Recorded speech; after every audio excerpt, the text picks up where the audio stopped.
வணக்கம். இது 8 திக்கும் என்று வழங்குவதற்காக நான் லாவண்யா ஸ்ரீராம். முதலில் தலைப்புச் செய்திகளை பார்க்கலாம். பால் கொள்முதல் விலையை உயர்த்த கோரிக்கை.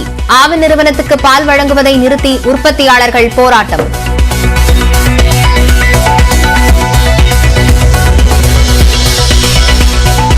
பொதுமக்களுக்கு பால் விநியோகம் செய்வதில் பாதிப்பு இல்லை. அமைச்சர் நாசர் விளக்கம்.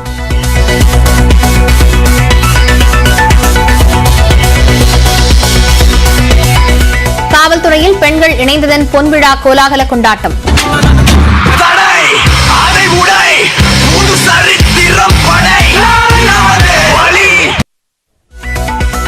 தேவையான இடங்களில் காவல் குழந்தைகள் காப்பகம் அமைக்கப்படும் என முதலமைச்சர் ஸ்டாலின் அறிவிப்பு.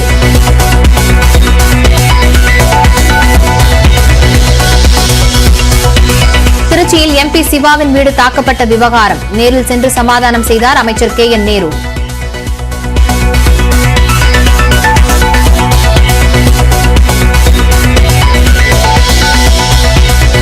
மீண்டும் புதிய உச்சத்தை நெருங்கியது தங்கத்தின் விலை. ஒரே வாரத்தில் சவரனுக்கு 2360 ரூபாய் அதிகரிப்பு.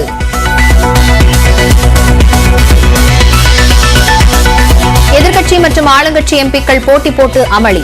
5வது நாளாக முடங்கியது நாடாளுமன்றம்.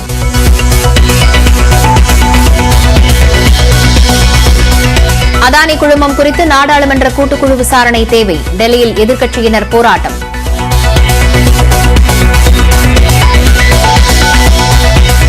நாட்டிற்கு எதிராக செயல்படுகிறார் ராகுல் காந்தி. பாஜக தேசிய தலைவர் JP நட்டா குற்றச்சாட்டு.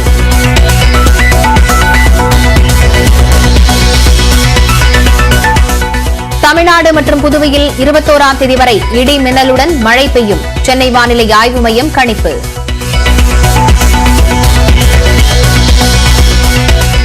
சென்னையை குளிர்ச்சியாக்கிய திடீர் மழை. வேளச்சேரியில் ஆலங்கட்டி மழை பெய்ததால் மக்கள் மகிழ்ச்சி.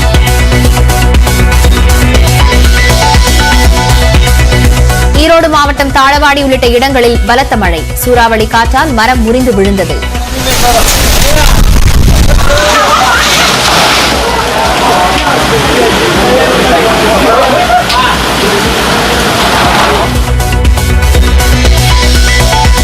பிரதமரின் முத்ரா திட்டத்தின் கீழ் தமிழ்நாட்டில் ஜவுளி பூங்கா அமைக்கப்படும். ஏற்றுமதி செய்யப்படும் வகையில் அனைத்து வசதிகளுடன் கூடிய திட்டம் செயல்படுத்தப்படும் என பிரதமர் மோடி அறிவிப்பு. புலம்பெயர் தொழிலாளர்கள் விவகாரத்தில் பின்விளைவுகளை யோசிக்காமல் பொறுப்பற்ற முறையில் பதிவிட்டது ஏன்? பாஜக நிர்வாகி பிரசாந்த் உம்ராவுக்கு உயர்நீதிமன்ற மதுரை கிளை கண்டனம்.